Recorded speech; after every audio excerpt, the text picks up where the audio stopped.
What is up, everybody? Welcome back to the Triple H podcast, Happy Hour Hoops. Just myself and Jake today. Steve Miss you, is Steve. Steve's on the injury report today, guys. It's Non-COVID illness. non-COVID illness. Suffered over the All-Star break, but he'll be back better than ever shortly. Got a fun show today, honestly.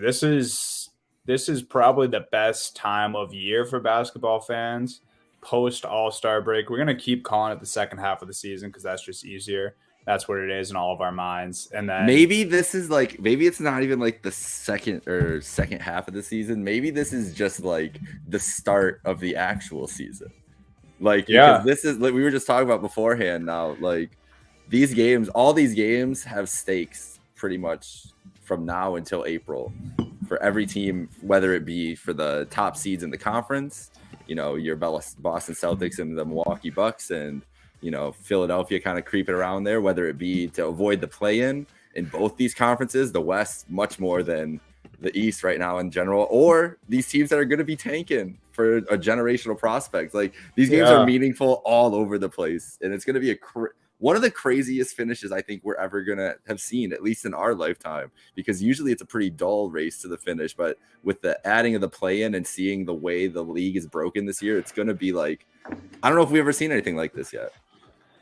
Yeah, and that's a good point, too. It is kind of the start of the season because as much as all the stuff that you just explained makes sense to you and me and the other basketball junkies out there, it's also really the only time that people don't really care about basketball start watching as well, because they're like, these are the meaningful games. I actually forget what clip I saw or some TikTok I saw today, but it was people talking about the NBA, and they were saying it's really only important in the second round of playoffs, which I don't think that's true, but that's kind of like what they're getting at. You don't really need to watch until kind of towards the end of the season.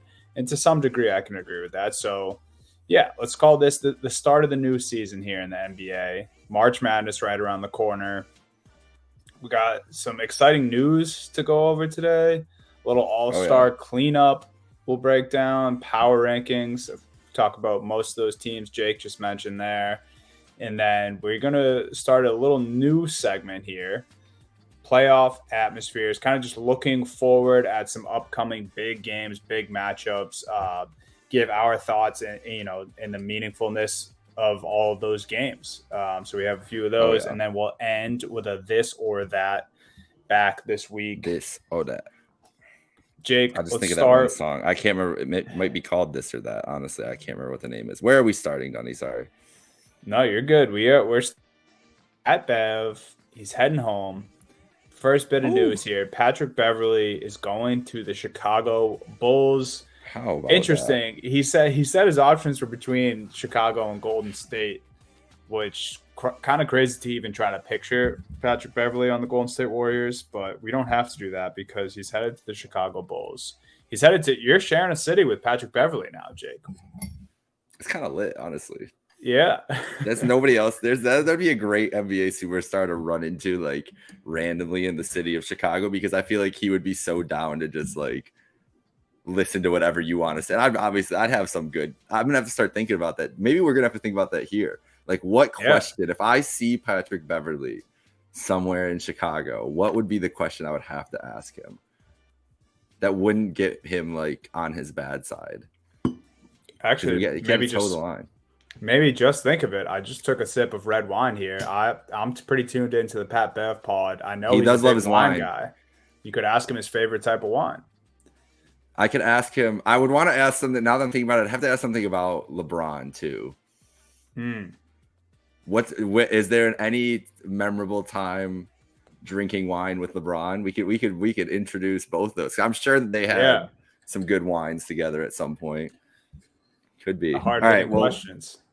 We are thinking the hard-hitting questions here, but yeah, Pat Bev I don't know what the fuck the Bulls are doing, but at least Pat Bev is a guy that they could use for any number of reasons, just because they could use something and some life injected into the franchise. Have you seen the news about Lonzo, which seems very related to this Pat Bev news, that doctors have never seen anything like what's wrong with his knee, and don't know why it isn't responding, which, to put it lightly, just isn't good news. No matter what's going on, I feel for Lonzo Ball more than anything. But yeah, they need a jolt of energy. They still want to be in this play-in race. Obviously, they didn't move anybody. We talked about last week. Didn't make any moves at the deadline, one of two teams.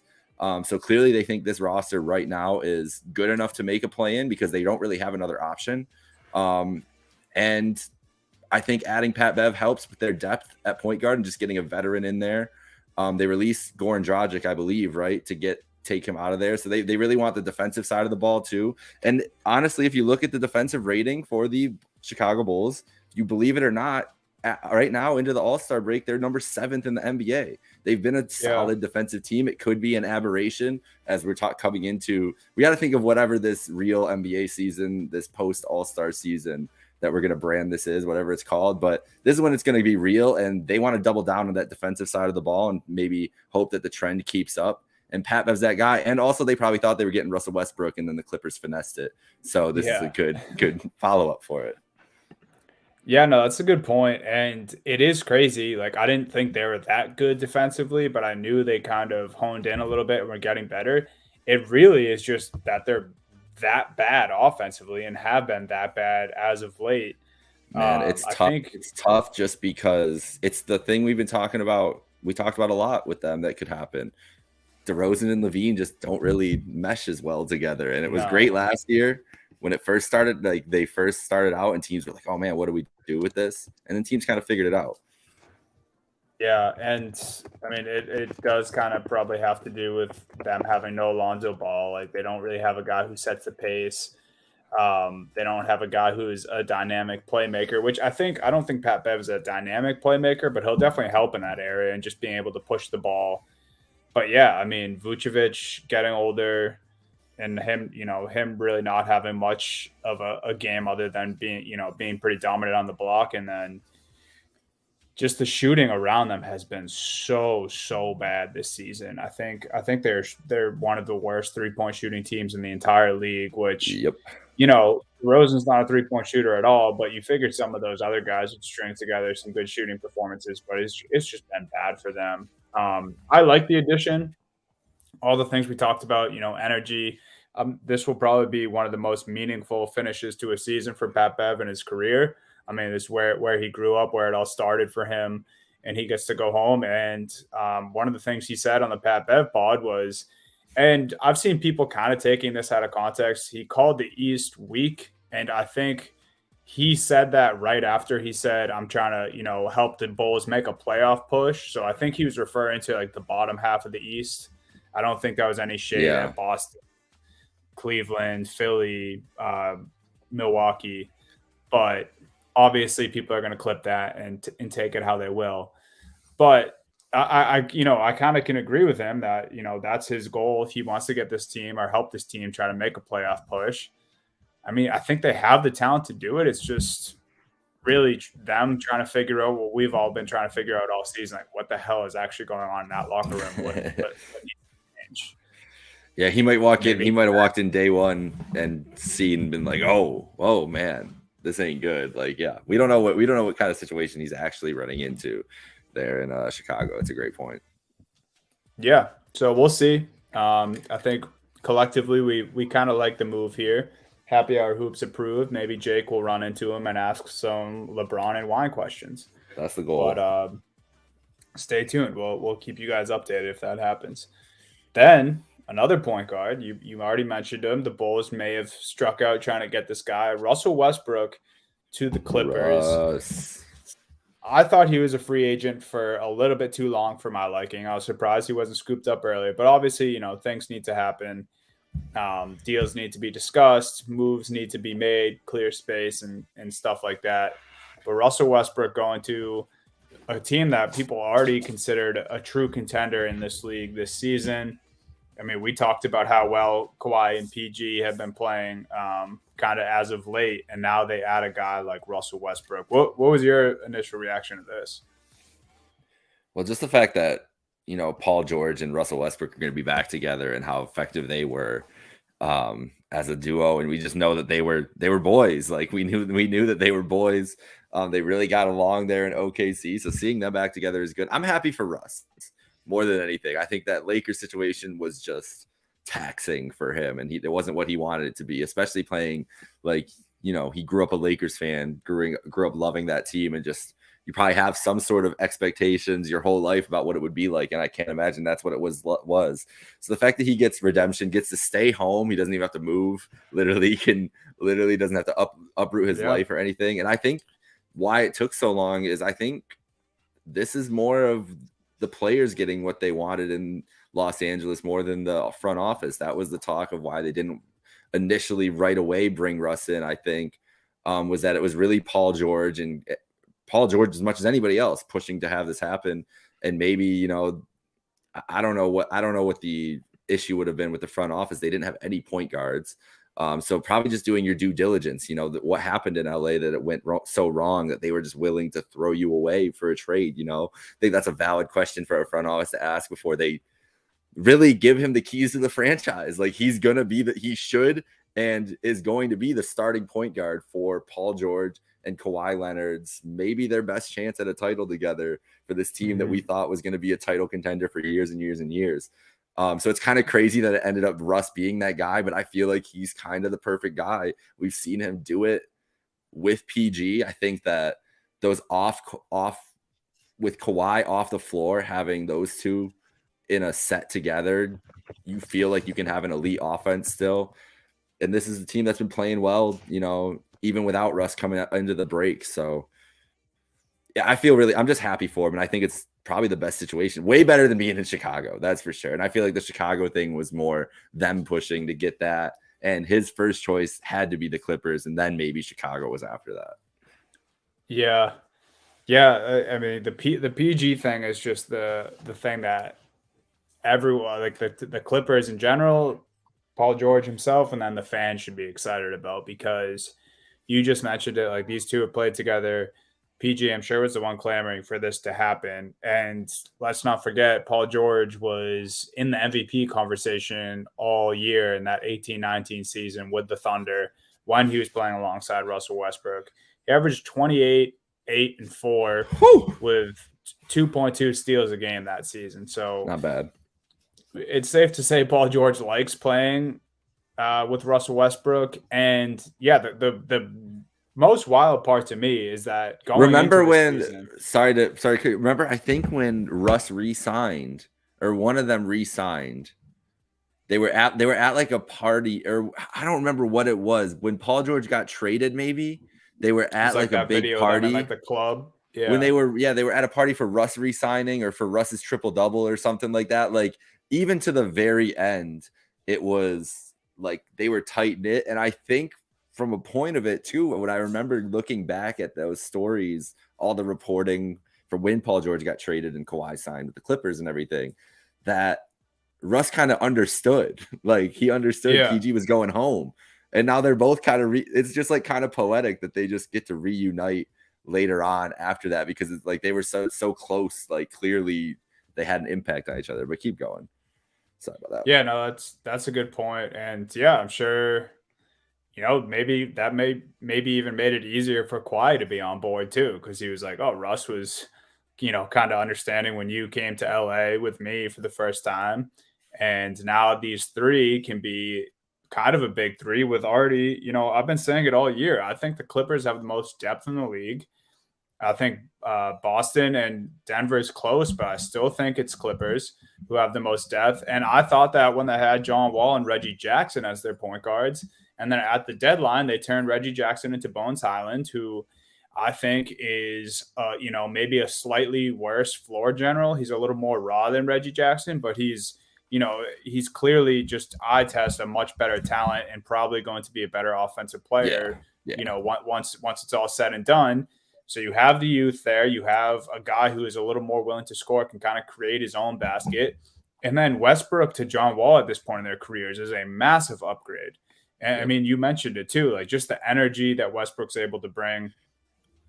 And it's so cool too, because at All-Star break, like, you got to see all, whatever you read on Twitter or throughout any form of media, all the Westbrook hate and Westbrook and everyone basically tries to bring down this dude who's a legit clear-cut Hall of Famer. It's just crazy. And then all the guys at All-Star Weekend who asked about Russ or the situation with Russ leaving the Lakers, everyone has nothing but great things, good things to say about Russell Westbrook, all the other players. So yep. It was kind of cool to see that he gets a fresh start in LA. I think Shaq said it best too. He was like, before the Clippers even fully went through with it and went out and got what Russell Westbrook, he was like, if I'm Russ, I'm trying to go to the Clippers. Like, you go to the other side of LA, and then once you guys make the playoffs and the Lakers are like fighting to get in or maybe miss the playoffs, that's the best revenge you can get. And you go play for a guy like Ty Lue. You go play beside Kawhi and PG. It makes perfect sense. I'm happy for Westbrook end of the day. Yep. Yeah, can't say I'm very interested in the Los Angeles Clippers as well, and just what it's going to look like from whatever the people perspective and anything else. Happy for us. Very interested from the basketball perspective what it looks like, because the best case scenario, they might be the favorites in the West, and we'll get into that later on. But I mean, it's like undeniable at this point the way they've been playing and the way the West is shaping up right now. If you're looking at who you think could make a big move to 3 or 2. Might be the Russ Clippers. I think biggest losers of this situation here might have to be the Miami Heat. I think the Heat. But they got Kevin Love. Yeah. What do you mean?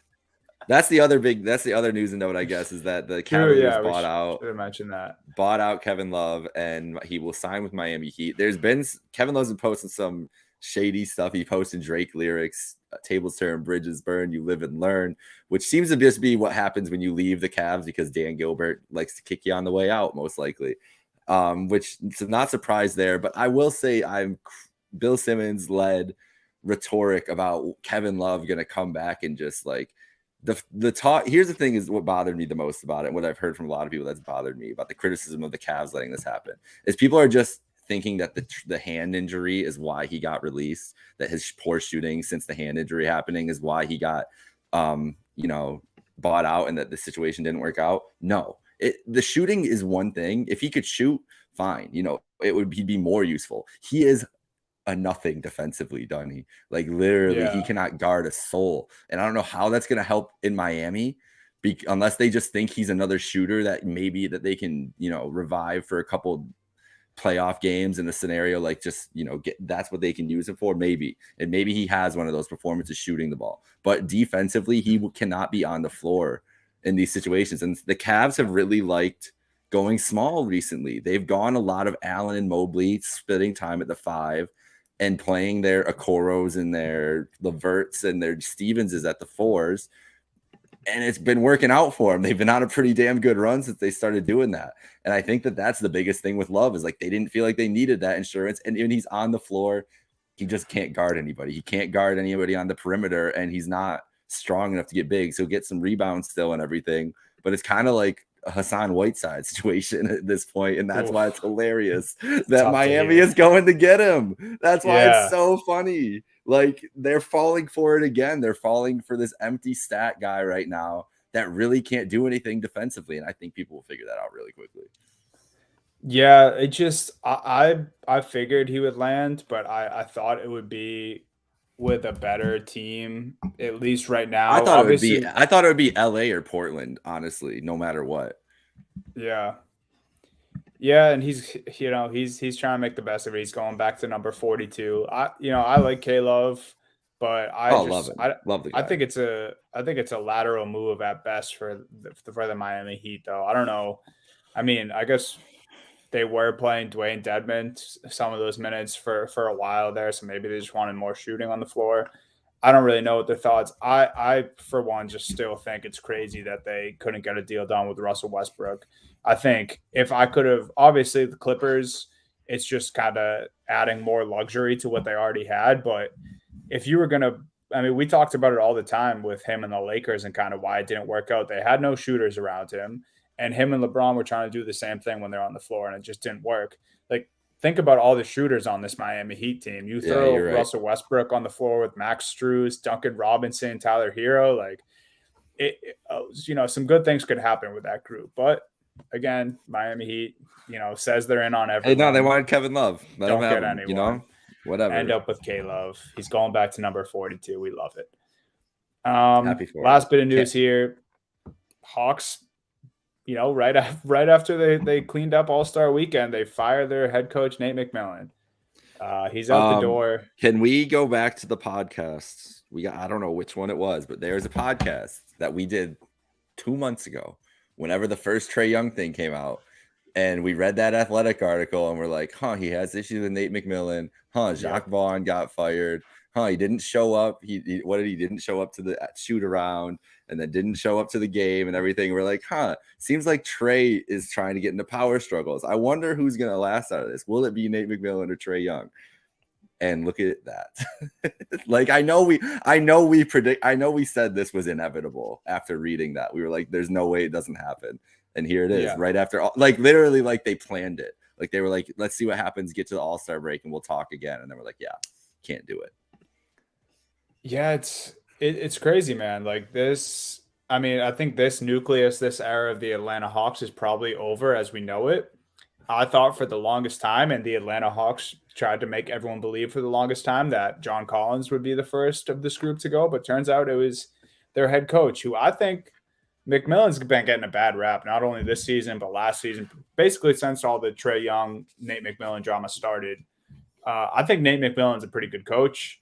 I don't know what the divide is. I don't know if maybe it is just a whole Trae Young ego thing ever since he beat the Knicks in that series, but something's not right there. And I think there's many more changes coming after this, head coach fire. I don't really have nice things to say about Trae Young at the moment, so I feel like I'm going to save that for a later time. But I think that we're getting more mounting evidence that he is more Stephon Marbury, not Kyrie Irving yet-esque than he is like Steph Curry, Chris Paul-esque. Yeah, and that's Steve fine. Francis, maybe. Yes, those guys have a great place in NBA history. They're fun, but they flamed their way out of like 3 places along the way. And I think that's Trae. Trae is not the Steph Curry. Like, I don't ever want to hear that again. And it's personality more than anything else. I don't think it's unfair to say that at this point, when 2 coaches who, like you said, are good coaches. Like, Nate Circles thought Nate McMillan was a very good coach. Jacques Vaughn, clearly a very good coach who just needed another opportunity. Like, so we'll see. We'll see what happens with Trae. Maybe that's the next trade request, and that would be a very interesting swing to see who would be going after Trae Young. But it seems like we're on that path if it doesn't go right this year. Yeah. This offseason for the Hawks is definitely going to be interesting. And to throw a wrench into it all, we'll move on here because I don't really have much else to say about this. But last night, scrolling Twitter after the Nate McMillan firing happened, and there was already Hawks fans just spamming that they want Ime Udoka. So we'll see where that goes. Ime will be a coach. Yeah, he'll coach again. Next year. He'll get a shot. I don't know if it's going to be with Atlanta. Was there Celtics uproar? You would know this more than I was, when they hired Mazzulla full time and didn't say that they fired Udoka, because they've never really said that Udoka wasn't going to come back, but they just quietly were like, "Oh yeah, Joe's going to be the full time head coach." It's like, well, you still had another head coach technically. Yeah, he's not fired; he's suspended. But I don't think uproar. I think just more confusion, because I've honestly been confused since it happened. But it's kind of been it's fair. It's kind of been a fever dream because it NBA right now, or at least have the best record in the NBA right now, and we've been very solid since it happened. And Mazzulla has been doing awesome. So I think coaches or fans would probably be more upset if it was the other way around and we weren't performing that well. We'd have more questions, but it's kind of just like confusion. But Joe's worthy of the job, happy for him, and we'll kind of cross that bridge when we get there, if we ever. Fair enough, yeah. If we ever cross it, right? Yeah, because at this rate, who the hell knows, man? That all being said, though, let's get into the All-Star cleanup here. I'll kind of work from the back up in the dock here. I know you're looking at the same thing as me. We talked about it. We all kind of had a hunch. You know, we threw out our feelers and picks who we thought would win the 3-point contest. I kind of had a take, and we all kind of agreed that Dame's on a bit of a fuck you tour, it seems like. And he brought that to All Star Weekend and just won a 3-point contest. I think it was the third that he's participated in, first time winning it. What do you think about the 3-point contest? There were some bad performances. There were some bad guys Kevin that Huerter just could not shoot. A whopping 9. Huerter, dude. Oh my god, I can't believe I hyped him up. I was like, what are you doing right now? It was so bad. Halliburton's second run through was not great. The first run through was great. First run through was awesome. Yeah, there were some bad scores on there through the way, but Dame, you could just tell, was locked in. Like that first time through, you're like, doesn't matter what anybody puts up in the second round, he will get past that number. Like he was in that kind of mood for the night. But it was definitely not the most exciting 3-point contest, just because I feel like there was like Halliburton's lights out 31 performance. Dame was consistent both of them, and then everybody else was just kind of like up and down the whole time. Yeah. But Tatum had a great performance there. Markkanen, oh my gosh. Markkanen's first round was impressive, and then, you know, it's Lauri Markkanen. He sucked in the second round. Yeah. It was bad. But yeah, so that was the three. Also, that was another thing I learned. Like the 3-point contest is one of the harder things to predict over All-Star Weekend, because like we were talking about it, we were like, oh, Tyler Hero, you know, he's got a crazy stroke. And we all said Halliburton. We're like, we don't know like how his unorthodox shot's going to fare for him in the 3-point contest. Then first round, he's lights out. Kevin Huerter, like great shooter. We're like, this should translate.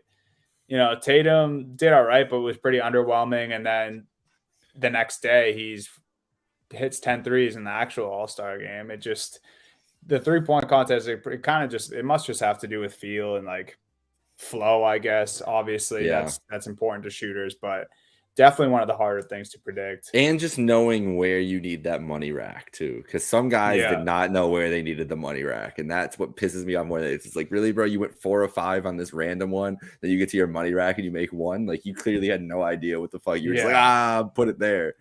That's the one thing. Like Dame got to his money rack. You're like, oh, he's going 4 for 5, 5 for 5. Yeah, and cash.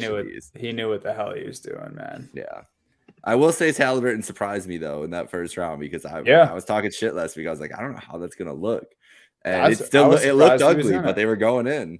They were going in. Also hilarious, Julius Randle's kid just making like grossed out faces when his shots weren't going in. They were like panning to his kid, and he just was not. He was basically just all of us watching at home. How did Julius, like, did they just like need a New York Knick in there or something? I don't really understand how Julius got selected for that. Doesn't make any sense to me. I literally have no idea, man. Literally makes 0 sense. But hey, what can you do? Dunk contest though, that seems to be back. Mac McClung went from G League 2 weeks ago to winning the dunk contest in crazy fashion. I mean, it was absolutely sick. That first dunk, like jumping over the guys, one could have been 10s all across the board. Just that, the fact that he kissed it off the glass and then went reverse, like didn't just kiss it, and if he kissed it and yammed it, would have been like, all right, this guy's crazy. But the fact that it was so effortless. Both dunks look so effortless. I honestly think that was a decent dunk contest from everybody. Like I've seen up and down complaint. Were you impressed by Jericho Sims? I feel like people need to stop. Hey, it wasn't the most creative thing, but dude, his armpit was in the rim. Yeah. What are we talking about? Yeah, he literally did double elbow in the rim. Like, you know how bad that hurts? 1. And 2, like, just give the guy a damn break. Like he has some of the best bounce in the entire NBA. Like I'm with you, man. Like I obviously wasn't enough to win, but like he already got told that during the contest. You don't have to dunk on him for the whole next week about how embarrassed he should be and stuff. It's unreal. I actually appreciated his Instagram post being like, "Yo, y'all can be embarrassed for me, but like we ain't embarrassed over here, or whatever." And it's like just him on vacation, like enjoying the All-Star break. It's like, yeah, good for you, man. You Oh shouldn't be yeah. embarrassed. But I mean, Mac McClung, dude, like I'm so excited, man. I hope also, did you see this? His career earnings so far since being in the NBA or in and out of the NBA, I should say, with the G Leagues. And, I think he had like he played a few games for the Chicago Bulls last year, but his total earnings just from like league play was $106,000. And winning the dunk contest, he got 100 grand. So almost as much just from throwing down some dunks as his entire career earnings. He got in one night, which is crazy. Happy for him. Does this maybe have Doc Rivers give him a couple extra shots on the field or on the court for the 76ers? I hope so. But do you think that LeBron James ruined the dunk contest forever? No. That just felt like Stephen A was like, he was like, damn, like there's no games going on. I can't talk about hockey on First Take. No football, anything going on. Like, what could I do? I could blame like LeBron Cowboys, and they like spun a wheel. Like, all right, LeBron topic. What can we do? Oh, dunk contest, his fault. There we go. And just decided to roll the segment out with that. Yeah, Stephen A's been on one on First Take. I could get into deeper things, but no, I don't think LeBron. Like Jason, are you talking about Jason Tatum having the third most pressure on him to win a title this year? Yeah. I see the thing that I'm not. I think he's somewhere on that list, right? I don't think he's 3, but I agree. Like I think the Celtics, the Jays in general, the Celtics nucleus that we have going, definitely has some pressure. But the fact that Jokic, who's a 2-time MVP, about to win his third I think the fact MVP that Kevin Durant wasn't on that list is kind of crazy. I don't think Kawhi should be on there at all. No, probably not. And I think LeBron should always be on those lists too, because he puts the pressure on himself. Like he tells you LeBron literally said at All-Star, this is the most important 23 games of my career. So if you want to talk about putting pressure on yourself, that's the guy. So Tatum, the Celtics, I'm sure they do have whatever.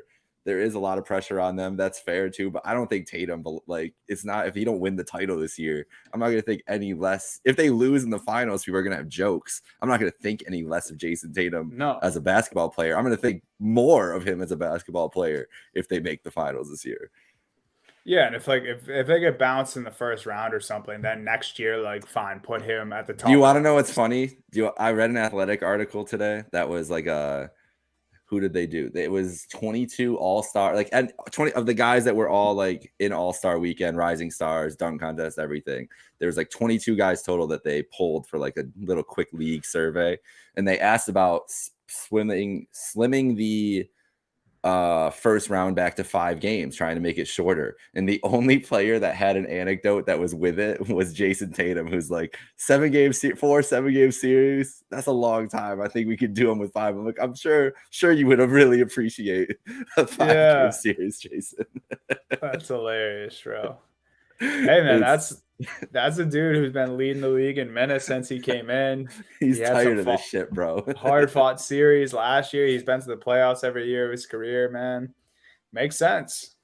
But no, as a fan, I'm not really down for that. I don't know about you. I like the 7 games. Because if we can have chaos, if we can have drama in the first round, I want it, man. Give me 7 games if it's worth. I think Jokic said that. Jokic said something like 7 games really proves you're better than a team. 5, I don't think is enough, and I feel like that's true. That's also coming from him, who came back from down 3-1. So it makes sense. He's like, fuck that. Also, I know we're getting crazy sidetracked right now. One last thing about that Stephen A pressure list: Joel Embiid's got to be in the top 5, man. Oh, of course. Look, what are we doing? Another name that should be ahead of. He's never even made a conference finals. Like, what are we doing? Or actually, no, he did. They did make the conference finals, but they lost to Toronto and Kawhi hit that. But like, he's made 1 conference finals. He's in the MVP conversation every year. he gets bounced most years by inferior teams. It seems like, I don't know, man. This isn't me. It was just a bad list, and I feel like that's probably what I part meant of the by point. Stephen A. is just going off on First Take lately. I think you hit the nail on the head, man. Maybe it is just no football, and he's going crazy. He doesn't know. He doesn't have enough fire. Like, there's no one getting as angry as he needs them to be. So he's got to rile somebody up. Maybe, and apparently it's going to be Celtics fans. So you might be in for a long time, honestly. And LeBron. It's LeBron's fault that the All-Star game isn't fun. You know what? The thing about, let's bounce around to the actual game here. Yeah. Do you subscribe to the theory that they did not pick their own players, that was an NBA scripted event going on? Because there's some evidence to it, because Giannis picking Ja Morant in the reserves when Josh should have been starter. So he messed up there, and he would have been he was the third pick. He would have been the third name down the list as the starter. It would have been Giannis first, whoever else second, and Ja for third. So if Giannis was just reading it quick, it very well could have been. And also, I don't know. It just seems a little suspect to me. How do you have any thoughts about this? I didn't know that. I didn't think about that Ja thing until you said that. I don't know. I don't think it was scripted, just because I feel like that if they were going to script anything in the sport, that would be such a bizarre thing to script, I feel like. But I did think the way they drafted was kind of weird. Like, I thought Luka, the amount of time it took him to get drafted, and then Jokic especially, bro. Like, let's talk about that, dude. I have no idea if it's scripted. I would lean towards no, but how about Jokic just being mad disrespectful to Lauri Markkanen? And obviously, Jokic was not going to be the last pick, but just standing up and walking over to LeBron's team before he even announced that's who he knew, because they told him it was in the script. Maybe that's another reason to believe it was scripted. Nah, Jokic, you just know. He was just like, yeah, right, buddy. There's no way. Jokic, though, I don't think he cares about All-Star games at all. No, he clearly did not want to be there. Yeah, he just doesn't like it. So I feel like that's what LeBron and Giannis do. They're like, we're not going to actually play in this game, so we need to get people that are going to try hard, and we know Jokic is not going to try hard. And that was fair. They were right. And he said himself too, dude. He said after the game, he was like, this type of game isn't made for me. Like, he's like, you shouldn't be drafting me in this type of game anyway. So, like, at least he's just completely honest about it. No, but I will say that the two people first of all, Jason Tatum, the second that his shoe got dropped the day of the All-Star game. Yeah, that was crazy. There's a lock that he was going to go crazy, because you don't just drop a shoe and then don't play hard in the All-Star game. You go and ball out in the All-Star game.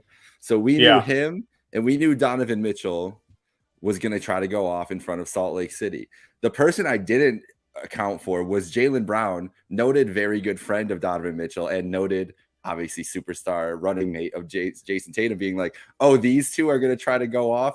I'm going to try to go off to fuck these guys over. And that was the most fun part of the thing. If you know Tatum and Brown are on the same team, and fuck people who are complaining about the one-on-one. The one-on-one was like the best part of the whole weekend. It was the part where my eyes were most glued to the thing when just watching that. But if you also know about him and Mitchell too, it made for the most like fun little storyline that we didn't know going into the game. And that's what the little draft thing before can do. Like, we didn't know who was going to be against who and everything else. And it turned out like the best case scenario for it. Yeah, no, it was awesome, man. You're so right, dude. Like, people complaining of like that still image of the Jays going 1-1. They're like, this is what the All-Star game has turned into. It's like, yes, these guys will have that picture framed in their house for the next 70 years of their life. That's what the All-Star game's for. Yes. Like, and if you're tuned into the league, dude, you realize how exciting that is. Not only are these two of like the best wing offensive players, but they're both great defenders too. So watching them just go mano a mano during the All-Star game and both going off, like combining for 90 points, is pretty cool. Like, Jaylen Brown hitting Jason Tatum with the too small. Like, when are we ever going to see that? I don't know if we ever will, because, they're teammates, and hopefully they stay that way. I'm saying that as the Boston fan here. Oh, here's Jake. We lost him for a second, but he's back. I accidentally hit the back button. I thought you were leaving me solo. I was like, I'm about to just go off about the Celtics right now. But no, it was great. I enjoyed that part of it. Like I was just saying, Jaylen Brown hitting Jason Tatum with the too small was legendary, and those two just going back and forth was awesome. Mitchell also just had the most quiet 40-point, 10-assist game I think you can have. 40 points and 10 assists in Yeah. an All-Star game. That's fucking crazy. Jaylen with 35 points and 14 rebounds. And the best part about that for Mitchell is Mitchell had 2 points after the first quarter, and I had an over 20 bet on him. I was like, oh no, he doesn't want to play in this. He's just gonna sit the rest of the time. And then he was like, nope, I'm just gonna catch every three from the half court that I could possibly hit right now. Yeah, it was nuts. Crazy part too about Jaylen Brown is he was a reserve in this game. And of course, LeBron didn't play the second half. He maybe slid into those starter minutes with LeBron not playing, but still coming into the game of reserve, impressive. Dropping 35 points. That's the other thing too. It's like people trying to take away from the big games that we saw this year in the All-Star game, whether it's Mitchell, whether it's Tatum, whether it's Brown. It's like there's still all those other guys who only scored 2 points or only scored 10 points that had equal opportunity to do this and didn't. It's like, it was a 184 to 175, but every guy out there is just as good, and they have, all this opportunity to also do this. It's not like any of these guys are really like crazy ball dominant or demanding it. Although Jason Tatum did have his coach as the head coach in the All-Star game. And definitely, he did play 5 more minutes than everybody else too. Yeah. So that might have something to do with it for Tatum. But I thought the All-Star game was awesome. It was a successful shoe drop. Like now they get that commercial is gonna be sick. Holy shit! Everything bro. Like sneaker's pretty sick too. The Tatum one. I do like this. I did like the sneaker. I would like that the Easter egg colorway, whatever the last one pink was. Lemonade. Yes, that's what it is. And the St. Louis ones I'd go for too. The white with the blue. Yeah, those are nice as well. I'm a fan of the Tatum ones here, but that shouldn't be a surprise to anyone. But the game itself, the first time LeBron has ever lost as a captain, he was 5-0 before this. Obviously, he didn't play the second half. Because he should have picked. His picking strategy. I don't know what team LeBron was doing. Team Giannis was so clearly the favorite to me, with just who you knew was going to try hard. I guess that's what it comes down to, yeah. But Giannis, that's why Giannis picking Tatum first was what he knew. He's like, I know Jason's about to ball out tonight, so I'm picking him. That's where LeBron misstepped, and that's why I thought LeBron was going to pick Mitchell really early, because I was like, okay, LeBron's going to get Mitchell because they need some motivation. He's got Brown, like whatever, and then he's picking Doncic and Jokic, like. These guys are not going to try. They're not going to – Luka, you're not going to put this effort into this. He's just going to be running around. I don't know. LeBron really thought he did something when he took Kyrie too. How did he pick – come on, man. How did that – like, it was so obvious, but, like, come on. What a dick, dude. He really had to do that. Bron should honestly try to be petty more often, bro. I feel like he's too loving to the people that wronged honestly him. That's why he lost. Like, he deserved to lose after picking Kyrie and doing the big fucking dap up and their big handshake and everything. Like, after knowing what we know now, Bron, you're still just gonna do that. That's just all that told me is that Kyrie Irving, Los Angeles Laker, we should be ripping that future right now for 23-24, because that was a can't wait to see you next year, buddy handshake, which we have seen Kyrie Irving do before with Kevin Durant at the All-Star game. We should all be more on alert. LeBron should as well. So Steve kind of texted us this in the group chat today when he saw the doc. So I know, with the way we've been talking about it, obviously there's for sure things to enjoy. I enjoyed the game, as a whole, whatever. I do think that, we could have a little more competition to it. I, for one, just think bringing back the East versus West, I would enjoy the game more. I don't know about you. How do you feel about it as a whole, I guess? I just don't think the guys are going to try anymore, to be honest. Yeah. I think this is what we're going to get. And I honestly think that there's a part of it where it's just like, who is it for at this point? Like, not that it shouldn't happen, but like, why are like, who is it? The game is probably the All-Star game is more for just casual people to just kind of see like whoever the biggest superstars in the league. Like, it's not for this game 7 type atmosphere. I feel like hardcore and especially NBA Twitter thinks that like, because all the All-Stars are going to get on, we're just going to end up seeing like one of the greatest outputs of basketball ever because there's all this talent out there. They're just, these dudes don't even play regular season games. Like they don't even like playing all of those. So I think it's just like an expectation setter for what we need it to happen. I think the NHL has done a really good job with their 3-on-3 and they have the 4 divisions. So it's really natural for them to do the 3-on-3. And that's a really fun way to do it, is make it like a mini tournament. And if you did kind of, I don't know, like if it was a 3-on-3 all-star game, like if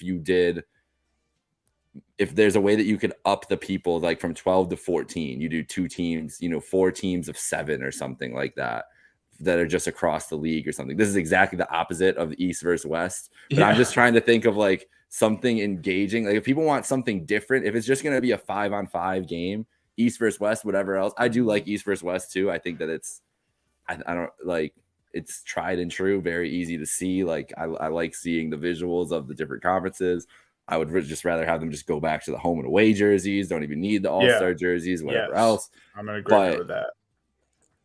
I just think that if you get the best players playing a 5-on-5 game, even with the Elam ending, that's what it's going to be for most of the game. And this year, the Elam ending didn't really help out just because Team Giannis was up so big that it wasn't a close enough game for it to be close at the end and team to really clamp down. So it was kind of just a worst case scenario of that too.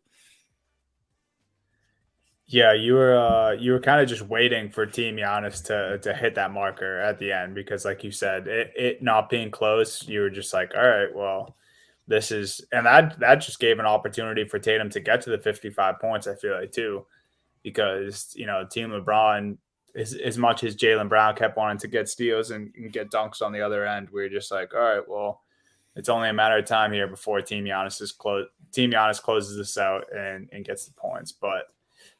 It was awesome.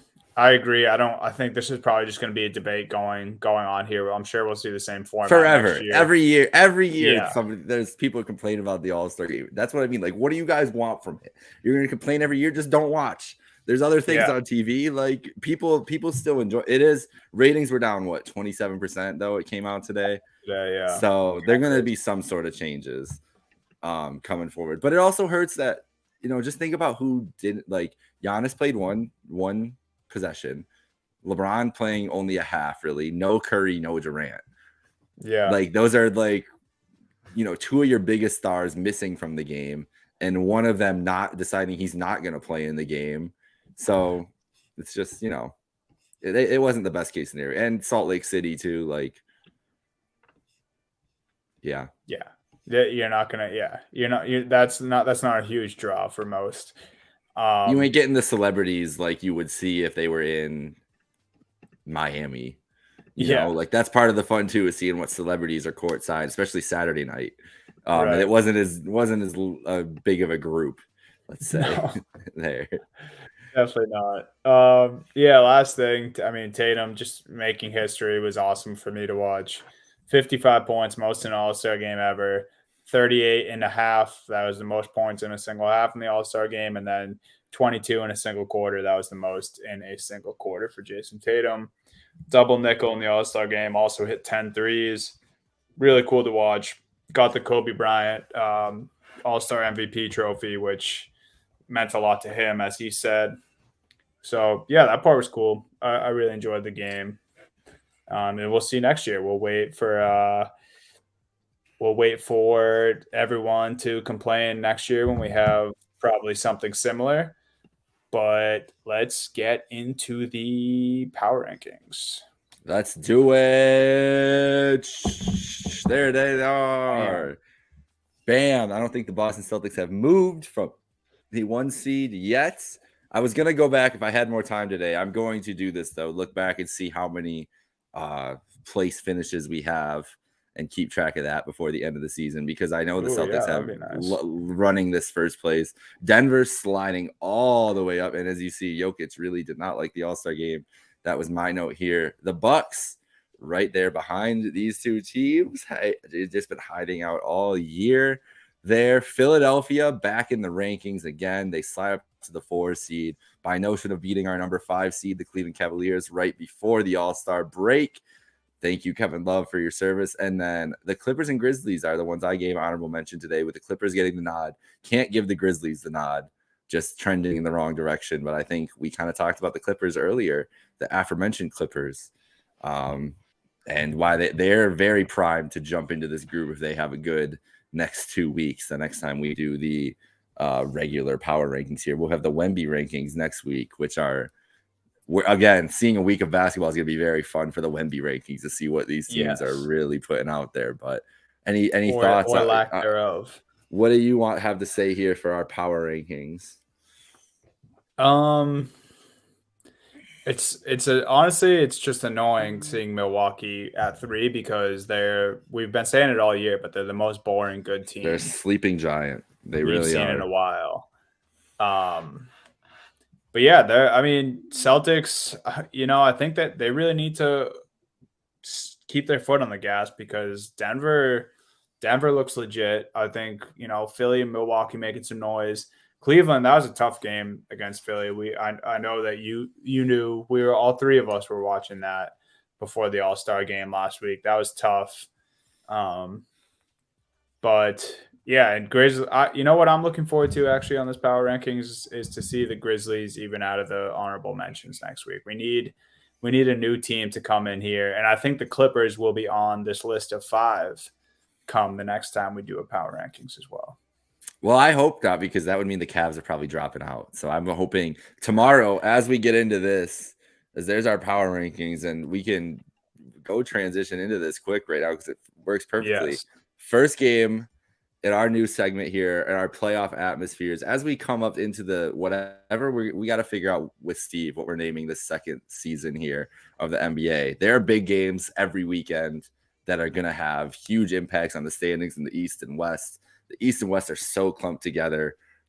Just huge games that are going to swing it both. And tomorrow night, it really starts. This game is not on national TV because Philadelphia and Memphis is going to be on TNT at 7:30. But if you have League Pass, I think this is the best game of the night. The Denver Nuggets in Cleveland to start right after the All-Star break to take on the Cavs. The Cavs just had a horrible first half against the Sixers in the game before the All-Star break. We're able to battle back, cut it to close. The Cavs have been great at home. Denver not as good on the road. What do you think of this matchup coming out? I mean, Denver, this is a thing. This is like a statement kind of game, I think, for Denver. The one that you want to go to an East contender and go win. And same thing for Cleveland, and especially Cleveland chasing the Sixers now. They're 4 games back in the loss column. I don't know why. I just have this weird feeling. And like when I read the Denver at Cleveland, my first thought was, for some reason, Cleveland has this easy. I think we might see a big statement win from Cleveland tomorrow night. I don't know. I got kind of bad vibes from both Mike Malone and Jokic kind of making light of the All-Star game, which they have every right to. And obviously it's pretty meaningless basketball, especially like the intensity and that. But just the body language and the vibes I got from the two of them, they kind of seemed like they were above the All-Star game almost. Yeah. And it's like, yeah, I think everyone's on the same page that this isn't real basketball, but it's part of it. It's part of the NBA. It always has been. It always will be. I didn't like the vibes. And then, what we just talked about, Cleveland kind of got run out of the gym their last time out. Mitchell is coming off a massive game in the All-Star game. He's a player who, can get hot easily. He's had a fucking 70-point game this season. He just had 40 in the All-Star game. I think a little extra motivation. The Cavs will be at home. I just really like Cleveland in this game. I think we'll see a lax Denver team, and I think we'll see the complete opposite from the Cavaliers. They'll be fired up. I completely agree. I think that the motivation factor and just the Cavs have been lights out at home all year. I think I would rip Cleveland, whatever they're going to be, but that's going to be a fun one. It was a really fun game last time in Denver. Denver ended up taking that one, but really exciting, high scoring affair. I'd expect high pace, a lot of great shoot. Denver's gonna be able to shoot the lights out no matter what. That's probably what's gonna keep them in it most of the night. Tomorrow night though, at 10 p.m. Eastern, we have a great game. It's not the top of the league like these two teams, but a huge narrative game and a big battle in the Western Conference. The Golden State Warriors traveling to the new look Los Angeles Lakers. The one little thing we saw about the Lakers, we saw them play before the All-Star break against the Pelicans with the whole group, LeBron playing, Beasley and Vanderbilt in the starting lineup. And they looked awesome. They looked really fun. They did. Their defense looked energetic. They could shoot, actually. And they ended up pretty much handling the Pelicans without Zion pretty easily. So what do you think about the Warriors coming in there Thursday night? Obviously, the Warriors banged up too. Yeah. As much as it pains me to say, actually, I mean, I'm not really crazy about either of these teams, and that shouldn't be a surprise to anyone. But I think it's the Lakers. I think it's the Lakers tomorrow night. I don't think Steph's back. I actually just saw a tweet from yesterday that Andrew Wiggins currently isn't with the team due to a family matter, so I'm not sure he's playing either. It sounds for sure questionable right now. I mean, that could change. He could end up playing. But I mean, if you don't have Steph, you don't have Wiggins, and you just mentioned, the new additions to the Lakers look great. Probably a motivated LeBron James, unless he's going to be held out with whatever's going on with his hands. But other than that, man, I think I lean Lakers here, just for, purely for who's going to be available for both teams. And like LeBron said, these next 23 games are going to be the most important of his career, which I heard him say that. I hadn't really thought about it until Big Cat from Barstool brought it up on part of my take. He goes, it's funny LeBron says that because everyone knows right now he's not going to play all 23 of these games. And it's I don't know though. I don't know if he can afford to not play all 23 at this point. Yeah. I mean, I don't really know if he can afford a test, but like they like brought up the Lakers schedule, and there's certain back-to-backs against like Houston and someone else where they're like, is he really going to play this back-to-back? Which maybe he will. I don't know. But I don't know if they can pull it off. Like right now, looking at it, they're 13th place, 27-32. And it's just a lot. They're going to have a lot of games against those teams ahead of them. And I think even those Houston games, like, they're going to be so important just because you need, like, you can't, if you lose that game, a game that you should win, you're fucked. You're just so fucked in this race. And Houston can put the ball in the bucket too. Like Steve talks about it all the time. They're always in these 130 to 130 games. But that's how Houston rolls. Like, they'll let up points, but they'll score on you too if they don't have a LeBron James. That's a good point. Like, maybe LeBron will play all these games. Is he definitely in for tomorrow night? Like, is the hand just good now? Was that just? I don't think they've announced that yet, but I would assume it was precautionary more than anything. Yeah, that's what I thought. I think that he would have. I think if it was in the All-Star game, he's back in that game too. Honestly. Yeah. So he got kind of hurt. Whatever. So especially if LeBron's playing, I really like the Lakers tomorrow night. I mean, no Steph, maybe no Wiggins. I mean, it's like that's the biggest thing right there. If LeBron plays and there's no Andrew Wiggins, it's gonna be a long night for Golden State. Agreed. All right, let's go back. Let's stay in LA Friday night. Huge matchup. Huge matchup. So Los Angeles Clippers for me. Yeah, they're fourth in the West right now. They're right behind the third seed Kings, both coming out of this All-Star break.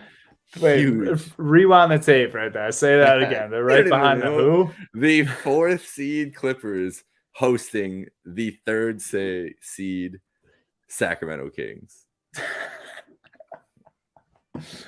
Oh my God, it's insane, man. If you could, that's if we where could we're just at this year. Go back and pull all the things we've said about the Kings since this podcast was created, and then just put that at the very end, it would be hilarious, man. It's a win. It's a true success story. Listen, we've pulled for the Kings for a long time. I have a Kings hat. I have a Kings beanie literally right within my sight off camera right now. Like, I have always been a big Kings proponent. We are very happy for the Kings, but to just say that we ever expected this with this team this year? No. I was hoping they'd be like an 8 seed, maybe the 6, maybe they get out of the play-in. This is beyond. But now the Clippers are running, as we talked about earlier. They are right back there, and if you pick the Clippers as the favorite in the West, I wouldn't tell you you're wrong. So where does push come to shove here? Do the Clippers just blow the Kings out of the water at Crypto on a Friday night, or can the Kings put up a fight here? Ooh, this is tough. I think the first two, I definitely had more of a hunch. I hate to be boring. I think I'm gonna go Clippers, especially if Russ plays. I could see this just getting out of hand if things just to start the first quarter. If things are just going right for the Clippers and Russ makes a few big plays to start the game, crowds behind them. Yeah, I lean Clippers here, man. We talked about it on the last episode too about how good Kawhi's been in this, over this last 17 games, I think it was. He's just on an absolute tear. The Clippers have been great. They have a few nice new pieces. Yeah, I think it's going to be an entertaining game, but I think the Clippers handle their business here. I agree. I'm with the Clippers on this one too. I think they're just going to be one of the best teams in the West going forward, and I don't see them getting beat at home a lot. If this game was in Sacramento, I might think a little bit differently, but I think the Kings are not. Listen, this is no disrespect on the Kings, but don't they feel much more appropriate as like a 5 to 6 seed rather than the 3 seed? I think that's where they end up. But just look at the West, man. Like, if New Orleans gets Zion back anytime soon, they're climbing right back up. Phoenix is obviously in position to climb back up. We'll talk about them in a second.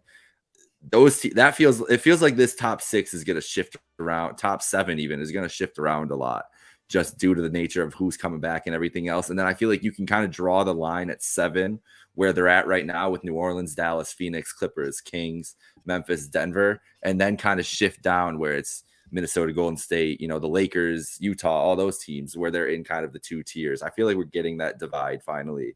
So we'll see if the Kings can hang out in there, if they're going to be back in that play-in territory.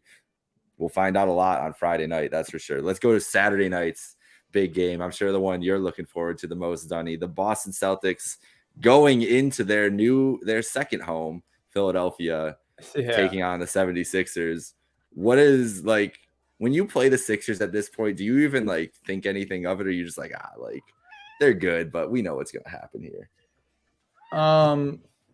Yeah, I've pretty much had that mindset up until going into last game, which is funny because I was at the TD Garden, the last time the Celtics and the Sixers played. It was a couple weeks ago. And going into the game, no Jaylen Brown. He had that was actually the game that Brown broke his face on Tatum's forearm. Yes, it was. Tatum shot 3 of 16 that game, I want to say. He did, because I bet 30 points on him that night. Smart was out, and then right before the game, Rob Williams announced out and Al Horford announced out. I'm like, oh my god, Embiid's going to go for 40 against us, and I'm going to be in the building. But no, Blake Griffin hit 5 threes that game. Sam Hauser came alive. It was during the Derek White madness. He was unstoppable that game. And it kind of just reassured the whole, we kind of own Philly thing. But I don't want to get too high on that because, Philly, they're in our power rankings for a reason, man. As much as I might not like the Sixers, I might not like the city of Philadelphia, they still have Joel Embiid. They have pretty good company around him. James Harden is who he is. But so the long answer to that is kind of. I guess I kind of have this feeling where the Celtics still own the 76ers, but I mean, still so funny too, dude. The other day, Nick Wright, he just loves taking jabs at the Celtics. He was like, well, Boston, I forget what he said, but like Boston should be scared of Philadelphia or something we just beat them with a depleted roster 2 weeks ago when they're fully healthy. And I don't know if you've been watching the NBA for the past 5 years, but Embiid hasn't been able to beat us regular season or playoffs. But no, this is going to be an absolute showdown Saturday night. I think depending on how Thursday night goes for the Celtics, we're going to have our legit starting five for the first time in like forever because the injury report's clear other than Gallinari. Big game tomorrow night. Big game. That'll be a fun one in Indiana. It's never easy there. No, those guys play hard. It'll be a good one. But yeah, I mean, if fingers crossed, if no injuries happen, if Jalen's face holds up and Rob and Al can stay healthy, I think Saturday night with Smart and Joel going back at it again, it's going to be a good one. But obviously, I'm riding with the C's here. I'm not picking the Sixers against the Celtics. Yeah, ever in my life. The Cavs got to get up in the Happy Hour Hoops power rankings, man. We need Philly to. No, I don't even care about the power rankings. I care about the actual standings. Yeah, true. Fuck better point. Here's the thing, though, is like as a Cavs fan, like we're gonna start having to have these conversations of who you would rather see, Milwaukee or Boston, and neither is a good answer. But they've played both teams really well this year, so better than they've played Philly ever. Like Philly always kicks our ass. We play Milwaukee and Boston better. And I think it's a rivalry thing. Both those teams are definitely more heated games than Philly is. There's a lot of history with the Celtics and obviously Milwaukee in the division, everything else. So it's I kind of want to catch Philly, but also don't know if I'd rather play the Celtics or neither's a good option. Don't get me wrong.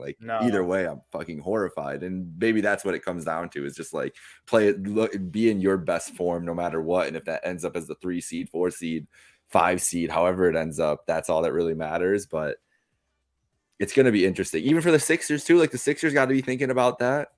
Would they rather see Philly or would they rather see Milwaukee or would they rather see Boston in that second round?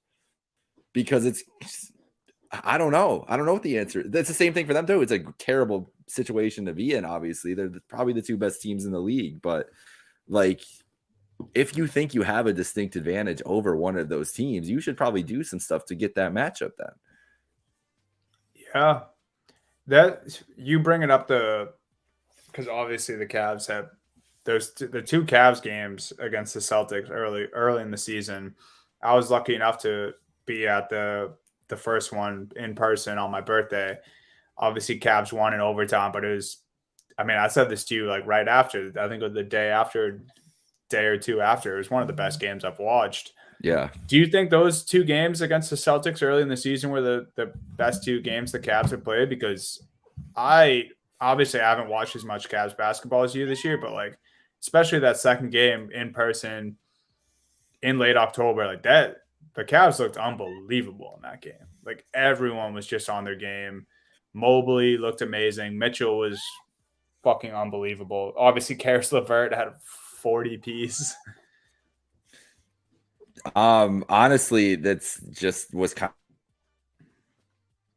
of good. Cavs games have looked like this year. The LeVert thing with not done that to a degree, but I think the biggest thing from that game and early in the season, especially the Cavs, is when Mitchell was just going crazy like that. And he really took over in that game. I think, what did he end up with? Didn't he end up with almost 50 points in that game, I think? Something crazy he had in that matchup.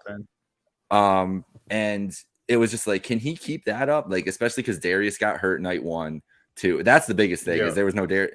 You guys didn't have no Robert Williams there, but no Darius Garland either, who watching that All-Star game, Darius Garland should have been on that floor. Darius Garland is one of the best players in the NBA, and I really think him missing that time is the only thing that hurt him there. So I don't know. I think the Celtics are better than they were too. I think that they slipped offensively, obviously, but that was just due to how they were playing without Robert Williams on the floor. But they're obviously a better team with Robert Williams on the floor, and they'll figure out all that other stuff. So I don't know. I think I'd rather play Milwaukee if I was Cleveland, and that's crazy to say about Giannis. But if I'm gonna go if the biggest thing I'm worried about is Giannis, and I've got Evan Mobley and Jared Allen on the inside, let's go. Let's see what they can do. What we don't have is wing defenders that can chase Brown and Tatum around for a whole series. So, and I don't think anybody in the league does really at this point. except the Clippers. As I was saying it, I realized too, like I was forgetting that LeVert shot out of his mind in that second game, and it's like obviously you guys should beat anyone if Karis LeVert's giving you guys 40. Yeah, that literally LeVert has not done anything close to that. But I do think there is a good. It was interesting then, just because I didn't think Mitchell was going to do this all year. I didn't think he was going to be an all NBA level guy all year, and I think that was like the biggest surprising thing back then was like, damn, like is he really going to do that the whole time? But they've been strong, and especially like they were on an 8-game win streak before that loss to Philly, and theirs has started off with a big win against Memphis in there. Like there's some good wins. I think the Milwaukee wins are as good as anything else because it wasn't overtime. They fucking cranked Milwaukee a couple times. Yeah. Oh, Cleveland's legit, man. That's so true too. Like about like just how this top of the Eastern Conference playoff bracket is going to break down. It's like honestly, the loser in all of this is the Brooklyn Nets, who are sitting in 5th place, and like still so crazy. Just like thinking about the last couple of weeks that they had, thinking about how their roster is constructed now. They just re-signed Jacque Vaughn to a new deal. It's like they're in the 5 seed and like could legit like be in a good place if they just play solid basketball from here on out. But what happens when they make it to the playoffs? Like they're gonna have to go up against one of these juggernauts at some point, and I just know Brooklyn ain't ready for that. Yeah, I think the 4 are set in the East. Like the Cavs and the Sixers might have tough series with Milwaukee and Brooklyn there, and even Milwaukee and Boston might have like a couple games or so. But yeah, I think we're set there. Let's get into the most interesting game of this weekend. To me, what we got here. Let's finish up with this when we're talking about those Milwaukee Bucks, because Kevin Durant may be debuting Sunday afternoon at 1 p.m. Eastern against the Milwaukee Bucks and Giannis Antetokounmpo. And so I did see while we were recording, because I saw before we were recording that that was possible when Horst said that, but obviously Shams had to rain on our parade. This was a half hour ago. Kevin Durant and Phoenix Suns are targeting his son's debut and return to action in next Wednesday's road game against the Charlotte Hornets. Yeah, so they're like, okay, we're not going to put you against the Bucks. We're going to put you against the Hornets. Yeah. Give you a nice little easy night. All right, still regardless, without the Durant thing, not definitely Celtics Sixers, biggest game of the weekend. Very interested to see what the Bucks look like against a very hungry Suns team and Devin Booker, who is going to come into Milwaukee and want to take their throats out on national TV as one last statement before Durant shows up, being like, listen, Kevin might be coming, but I'm still that guy. I feel like Booker is as much of the storyline. I was even going to bring this up if Durant was playing, like wanting to see how Booker is and how he looks, because I think Durant is going to be the 2 on this team. As crazy as that sounds, I think he's going to defer to Booker, and I want to see what Booker looks like when he knows he has that guy next to him. But even just let's see him go at Giannis for the whole time, because he still is going to be remembering the finals and just get angry all over again, because that's who Devin Booker is. Yeah. The other thing too, like huge factor in this game, like we just found out KD's probably not playing. We don't even know if Giannis is going to play with this fan thing that he has going on, because it's been reporting all week that he may miss. He did go get a second. He did go get a second interview and everything, or a second opinion on it and everything this week. Giannis does not miss games very often. So yeah, I'd probably lean towards him playing, but maybe it's kind of crazy that we have the Suns Bucks Sunday matinee game. Maybe no Giannis, maybe no KD, but hey, like the honorable mention is Sunday night. 2 teams we already talked about: Nuggets and Clippers. In what could be a Western Conference Finals preview too. Yeah, I was gonna say ever since the bubble and past that, like this is just these 2 teams matching up is kind of must watch. But I like what you said too. I think Booker is just a story in this game, regardless of who plays. Like probably going to be the last game him playing alone without KD.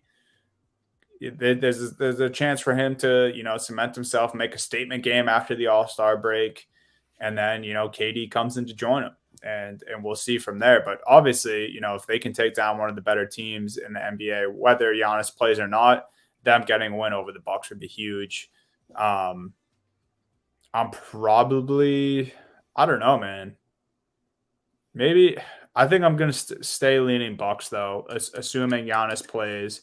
If there's no Durant, we already saw they kind of gave away some of their depth there, so it's going to be Booker and company versus one of the hardest teams in the NBA right now. People forget that as much as I want to call the Bucks boring, they are on a 12-game win streak, which is crazy. But yeah, I think if there's no KD, that'd probably be my pick for Sunday. Word. All right. Well, it's gonna be a great weekend of hoops. Take us home, Dunny. Yeah, so that was it for the show. Follow us at Happy Hour Hoops 1. Follow at Trainwreck Spurts. There's no O in sports. Trainwreck Sports. Maybe someday. Yeah, maybe someday we'll get that. They'll get that handle for us. Follow the two of us if you are watching on YouTube, which if you're listening right now, I strongly suggest watch us on YouTube. You can see our Twitter handles on the image, so that's a little my teaser. Cat the whole time. Jake's cat's been chilling the episode. He was not chilling. That's the thing. Today was not a chill day. He was meowing, dude. I think he was psyched when we started talking about the good matchups. I heard him throwing a few meows. He's either excited or for him, ball is literally life. So he doesn't care about this talk. He's all about that action. Hell yeah, bro. You could also see us drinking or sipping our red wine during Happy Hour Hoops, because naturally that's what we're here to do, talk ball and have a casual drink.